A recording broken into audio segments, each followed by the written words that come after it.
This episode is proudly supported by Pepe Sayer Australian Cultured Butter. At Pepe Sayer, we focus on quality. So if someone comes into your restaurant and they see you're using Pepe Sayer, they know immediately that that is a quality product you've got in front of you on the table.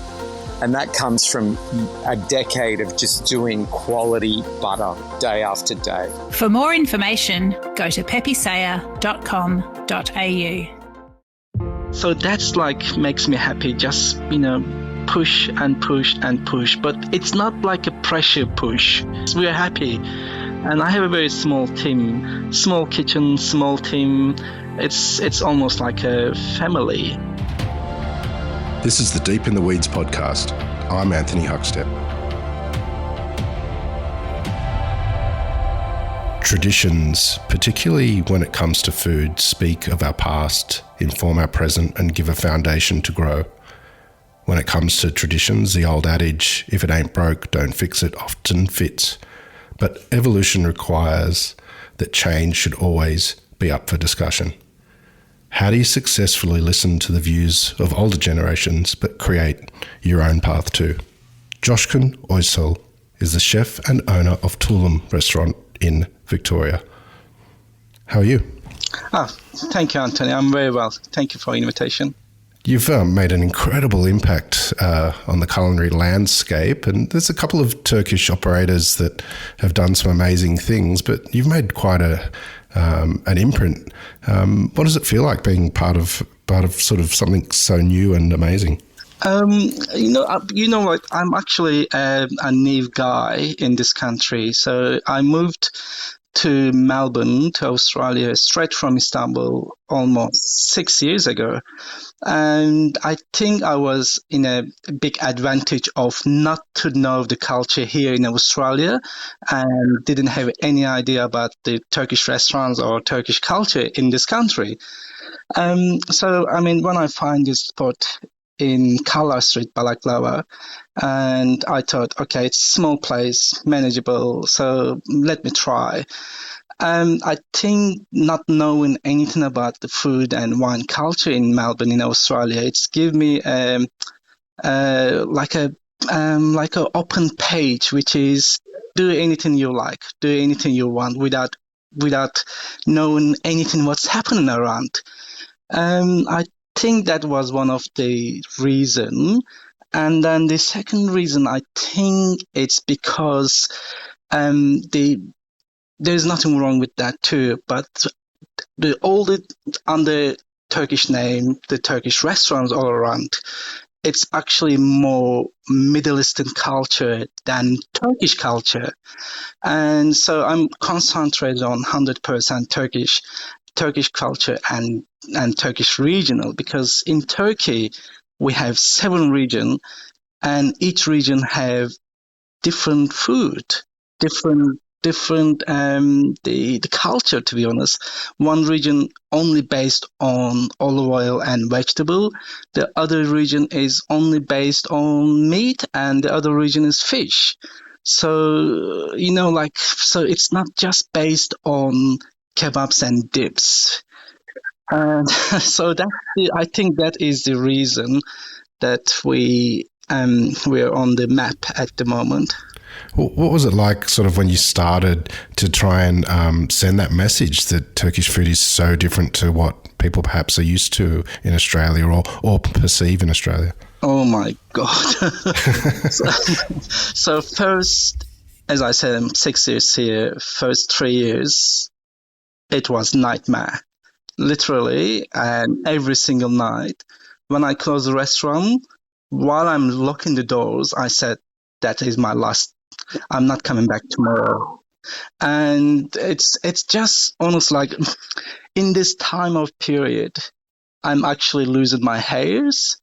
It's just the only reason is just explaining myself, the cuisine and the culture. First 3 years, it was, I'm shaking at the moment while I'm thinking about that. I said to myself, I'm not coming back tomorrow. That's it. Like every single day, and cry like a baby on my partner's shoulder every single night. It's felt like, say, for example, you came here for dinner today and you had a great experience, and then you go out saying to your friends, look, there's a new Turkish restaurant, you must go. But you only give the information is great Turkish restaurant. So people like who hear about us, the information is that much. They bring their own wine and they sit down and expect that we serve dips even without looking at the menu. They say, oh, just bring the dips without looking at the menus. And or when they look at the menu, they said, no way, what sort of Turkish restaurant? You don't have kebab. And like in the weekend, people book for like 5 or 6 people. And I say, when I look at the booking system, I said, oh, it's going to be a great night. So lots of like big groups. And then literally they sit down, look around. Oh my God, don't you have a belly dancer tonight? No live music? And I said, no. And literally, I'm not exaggerating, literally they all stand up and left the restaurant without trying any of the dishes, without giving me any chance. So first 3 years, it was nightmare, yes. And it wasn't easy, but I didn't want to change anything what I do because that's what I love to do. And this is what I learned from my mother. Like, you know, the Tulum in here is like we research and respect for the tradition of Turkish cuisine. But at the same time, I love to question, okay, we did this, but can we do this way? And then, without losing any flavor, but the way that cooking techniques, we're in 2022, it's just amazing cooking equipments all around at the moment. And so I'm just basically using old traditional Ottoman, Turkish, Anatolian recipes, but based on amazing Melbourne products.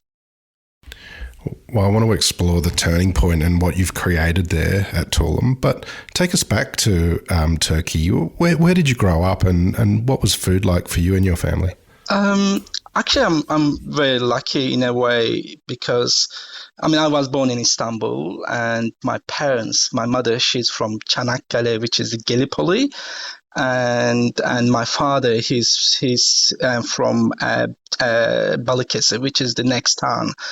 But I'm so lucky because my mom, she was also a chef. But when I say chef, she wasn't really cooking in a professional restaurants, but she was cooking a staff meal for the offices. So every day she go to one of this office, so they have like 10, 12 people in the office, so she make them a staff meal. So, and she knows the food, and she also loved what she was doing it. And every single night when she's back home, that's why I felt like lucky and still feeling lucky that she was cooking minimum 3 to 4 different dishes every single night. So it wasn't like from a dish from last night. So it's like always something like different. It's still Turkish, like 100% traditional Turkish dishes. But I have like having the dishes from all over from Turkey, and that's actually because the food is also very emotional. So whatever I had then, it is stuck with me. So the dishes that we do at the moment here, it's based on my emotional memories from what my mother used to cook for us.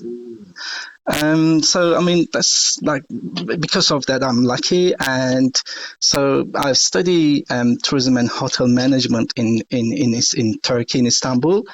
And then I went to, when I was studying, so we have to do a stage to finish the school. And I went to one of the hotel and for a 6-month stage. So in this period, you just do like a bar and floor and cleaning the rooms. And then I ended up in the kitchen. And I thought, oh my God, look, it's a different world here, actually. It is, it is with all the fresh ingredients, cooking and the smell of the food all around. And I thought that's quite interesting, actually. This is what I like to do. And then I thought, okay, because I want to be a chef, and then I thought better go to London. And I went to London for studying food and wine at Prue Leeds, and also did some work experience and the 15, which is the Jamie Oliver restaurant, and the Savoy Hotel, and a couple of other restaurants. But that's give me a opportunity to see the other cuisine, how they use the ingredients in a way that I thought, oh my God, so that's eggplant, the way that they cook. I actually can do the similar way with the baba ganoush, but make it indifferent, but still the flavor of baba ganoush. Does it make sense? So that's give me like open my vision. But at the same time, while I was studying, and the school is finished, all my experience is finished, back to Istanbul. There was a place, it wasn't open. We opened the door with my bosses. I was the chef there, and it's called the House Cafe. So I'm talking like probably 18 years ago, and giving me that experience in England, in Europe. Then we start opening the House Cafe. It was like a coffee shop, but it's a house. One of the houses turned into coffee shop, so that's why they call it the House Cafe. And then we were actually 18 years ago, first eggs Benedict, first pancake. If you think about this, like first muesli. So the restaurant, the House Cafe, has become so popular in 6 months, 8 months, and then my bosses thinks it's great opportunities. Let's open another one. So I was the executive chef of 12 restaurants in 12 years and the 3 hotels. What sort of pressures were you under at that stage, and what did you take from that time? I mean, it's good and bad, but Istanbul, there's the food and wine culture. There is no restaurant reviews. There's no reviewers. So that gives you a less pressure because, it's in Melbourne it's big pressure, but it's good pressure for me. I'm not complaining. But having this, working in Istanbul, and other great part is there is millions of young people looking for a job. So you are never understaffed. So if you need, I'm not just talking about the hospitality, but I'm at the moment in my house, so we're doing renovation. That's renovation. To plan it takes 7 months just to plan without starting the work. But in Istanbul, it takes 7 days, start and finish. so there's like no short of people. And so that's give you like a good start. So and then in this time I had like 65 chefs who works in our places, and they're all hungry, young, talented chefs. But the problem was none of them speaks any English. Its only reason is probably it's there wasn't any schools 20 years ago, like a cooking schools, like modern, and they were not able to travel around to Europe to learn English or go to cooking school around Europe. But when they see me, I was like young too. I think I was 25 by then, and seeing like another young guy being to Europe, speak English, and then they want to get more information and the experience from me. So that was like, it's great opportunity for us to work together. And even like, I don't know to mention you about this, but we have a Tulum cookbook. And so I work with Tim Gray. He's probably one of the best photographer I ever met in my life. But the plan, when I always wanted to have a cookbook, but only reason is I'm the lucky Turk who able to travel. Financially, it wasn't easy, but I was lucky enough to travel and work in the places in Europe. But there's young Turkish chefs all around Turkey. They're actually better than me. They're actually smarter than me, and they're actually talented than me. But I was only one step ahead of these people because I can speak English. And so this cookbook that we created here is, for me, I don't know how to explain, like a holy. It's like a Bible for me. It's like a Quran for me to show this young generation in Turkey that how Turkish cooking or food can be.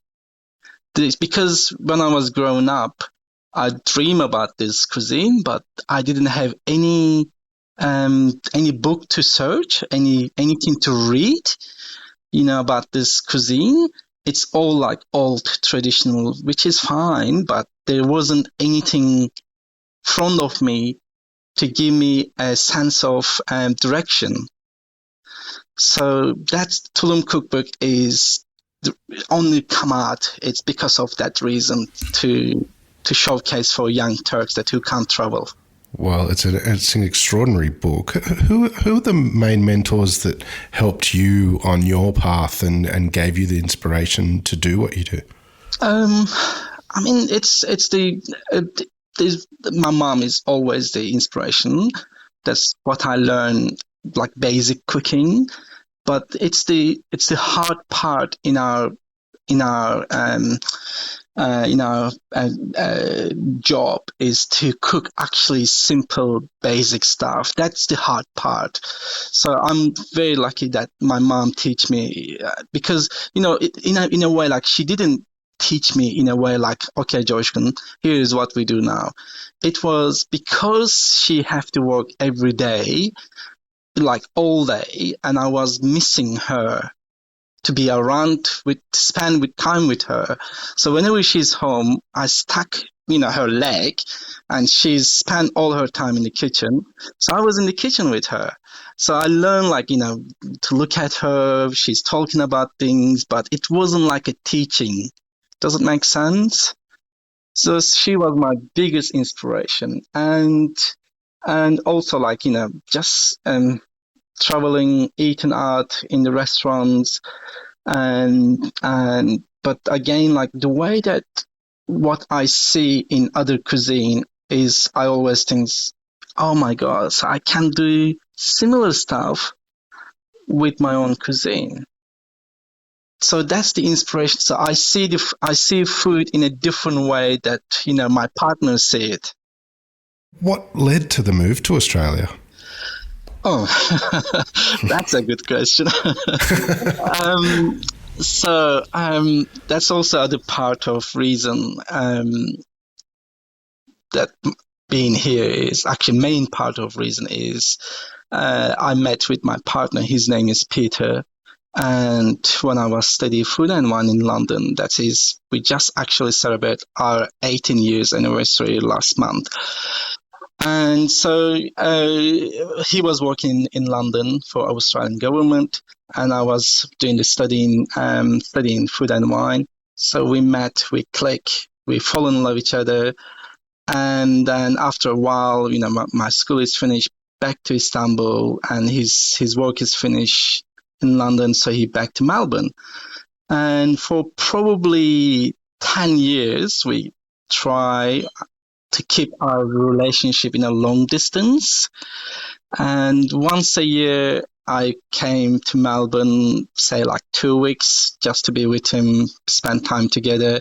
Twice a year, Peter came to Istanbul, and then we just travel around and just to be together. But after a while, I think that's like 6-7 years ago, I said to him, okay, that's it. I can't keep going like this. I'm getting older, you're getting older. Let's finish this or do something. And I had a very good life, to be honest, in Istanbul, working with the House Cafe. we growing and growing every year, and it's good life. I mean, I have my friends and my family. It was happening by then. And I said to him, okay, look, it's hard for me to start again, like the London, in Melbourne.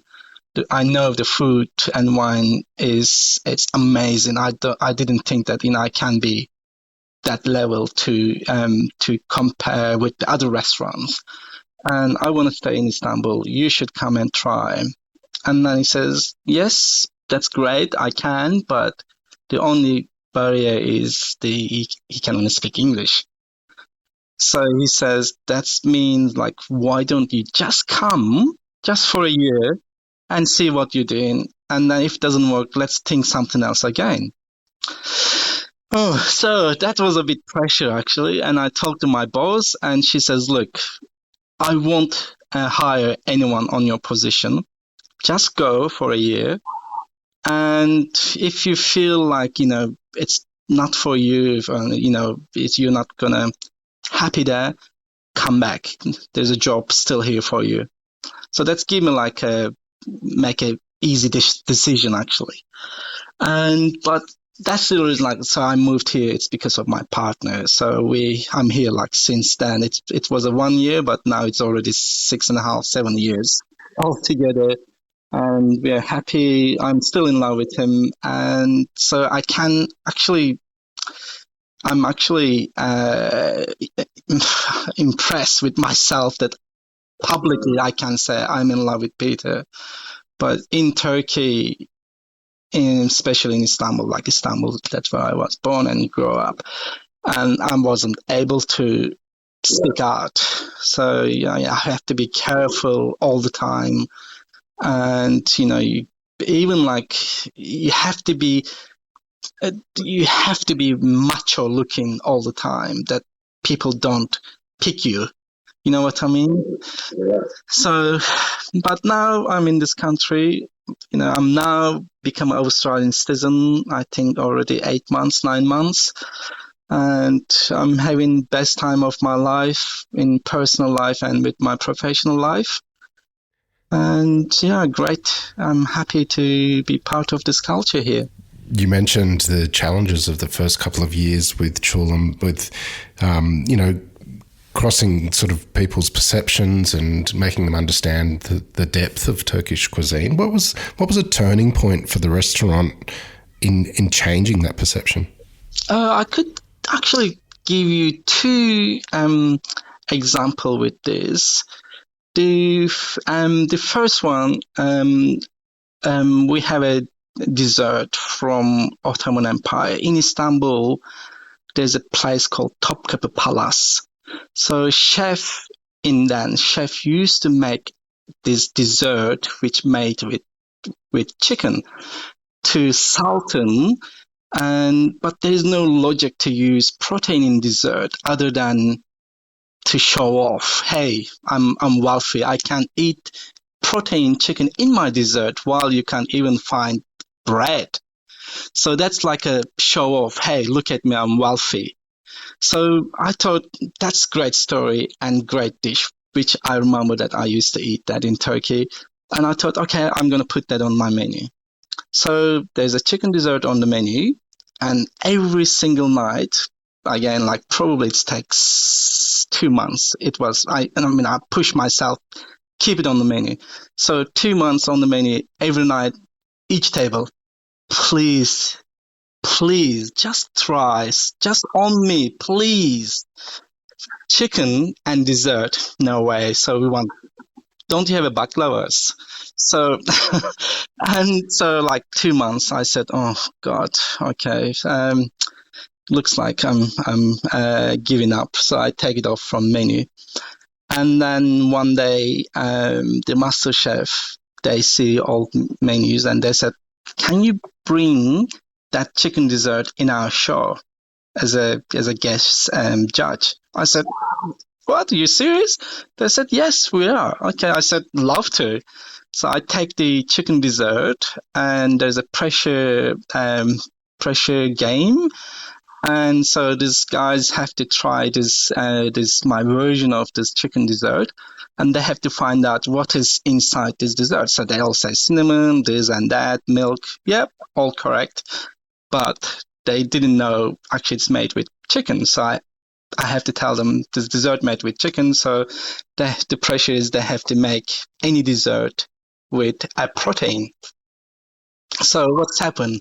Next day, after that, put the chicken dessert on my menu and the double price without me begging to anyone. Everyone came to Tulum for chicken dessert. So that was like, wow. So exactly like I felt, wow. And the second one was, you asked me actually about how Tulum is, welcome in this country. But before me in this country, there is still like I love him so much, George Columbus, and I respect him a lot. And what George was actually did for Greek cuisine, so that is what I'm doing with Turkish cuisine. So he, with there's 3 judges, and one day in the middle of winter, and again, like my depression time, everyone wants to have a kebabs and dips. So the door is open, which I didn't know they were coming. And so 3 MasterChef judges, including Yotam Ottolenghi. I said, oh, why? So, like enough pressure. So, and then, there's 4 of them in, they order everything, they loved everything. And then there was an email next day from the MasterChef, they invite me as a guest chef. So probably there's 2 things is changed my life here at Tulum, because I used to explain myself like verbally every single night for each table.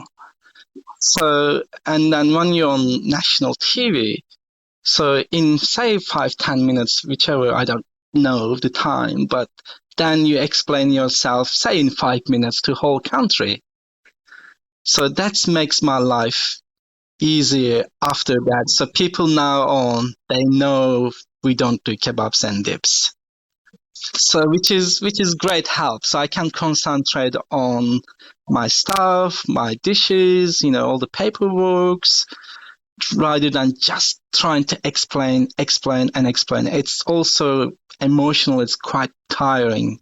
You mentioned the importance of your book and communicating to Turkish chefs as well, and on what can happen and their imagination. What was it? How did you feel putting that book together? More.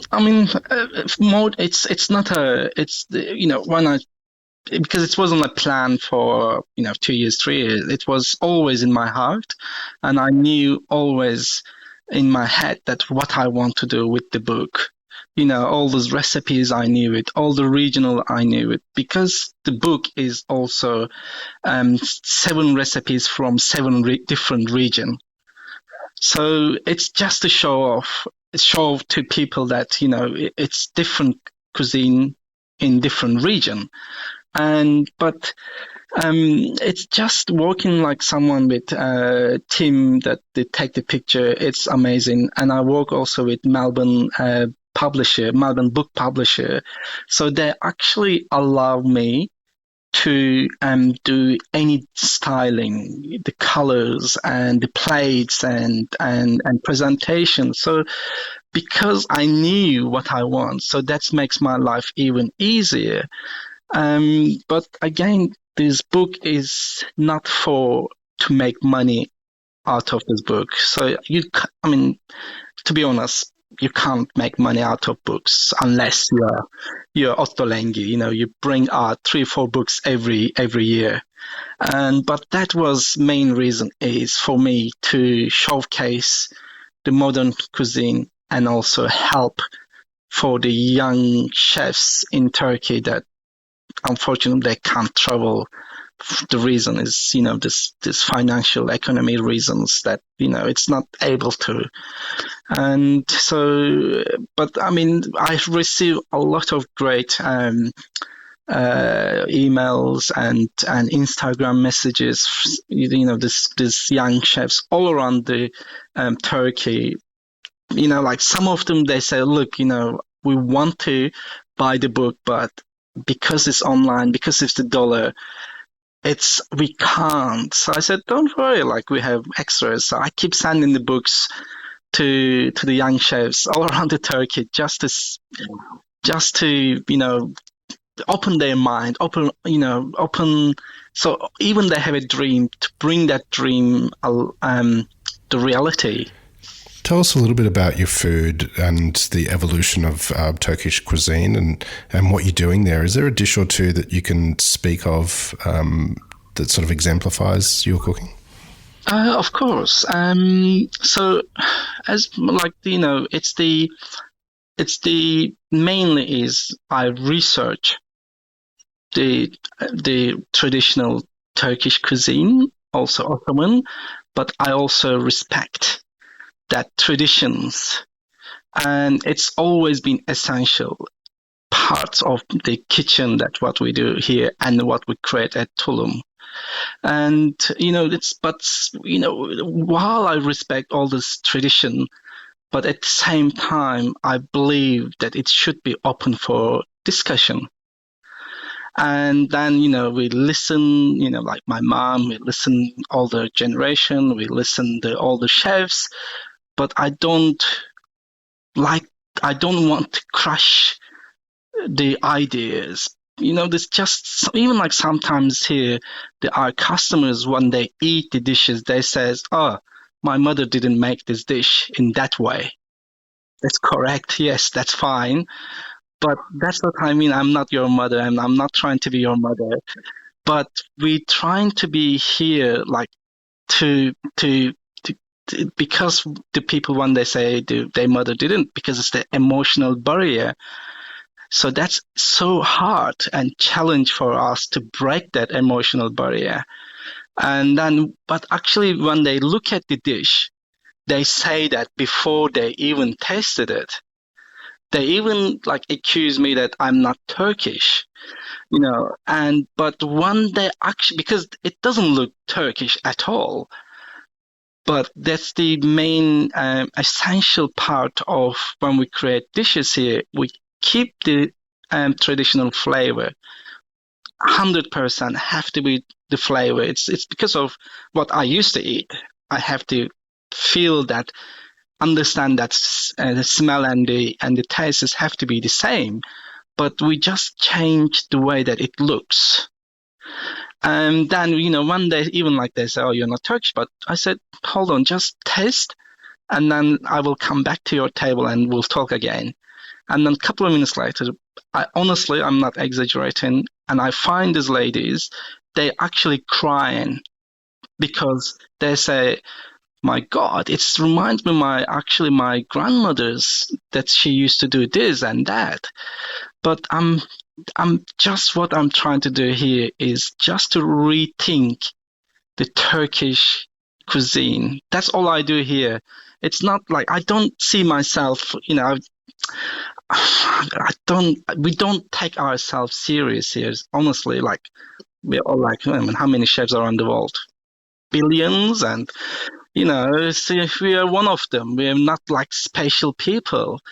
We just we don't take ourselves serious, but we take our job serious. And so I think that's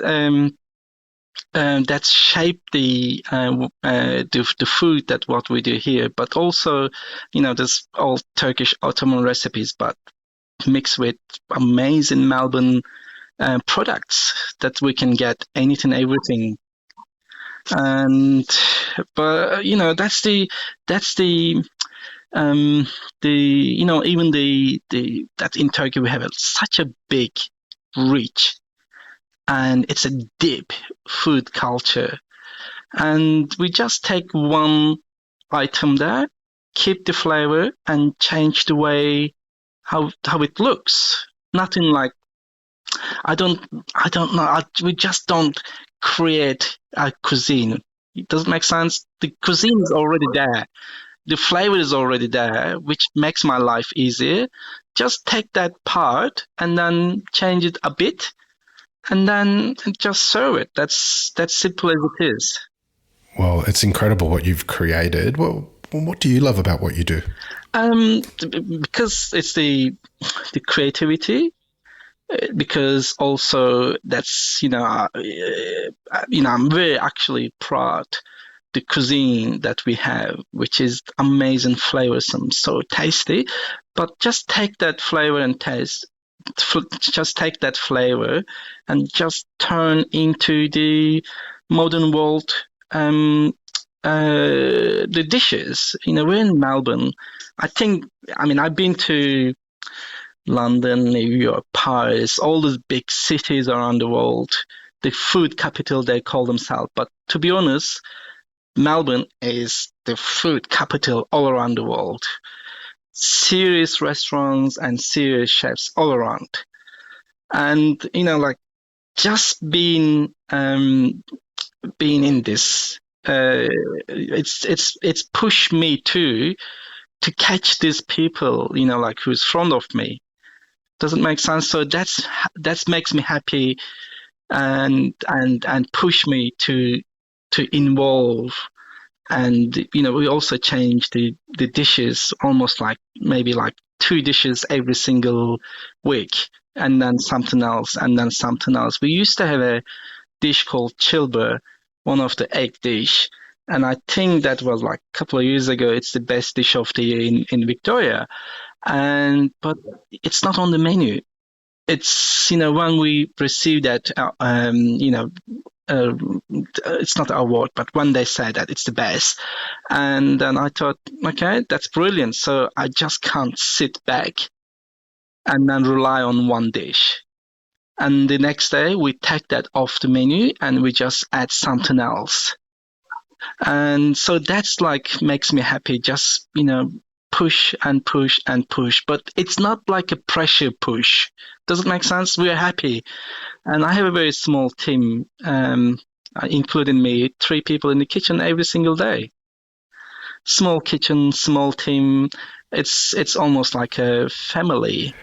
Well, you're an absolute inspiration, and it's an honour to have you on Deep in the Weeds today to hear your story. Please keep in touch and we'll catch up again soon. Oh, thank you very much for the invitation. This is the Deep in the Weeds podcast. I'm Anthony Huckstep. Stay tuned as we take a deep dive into the lives of the incredible people who ply their trade in the food and hospitality sector. Special thanks to executive producer Rob Locke for making this all happen. Follow us on Instagram at Deep in the Weeds Podcast, or email us at podcast@deepintheweeds.com.au. Stay safe and be well.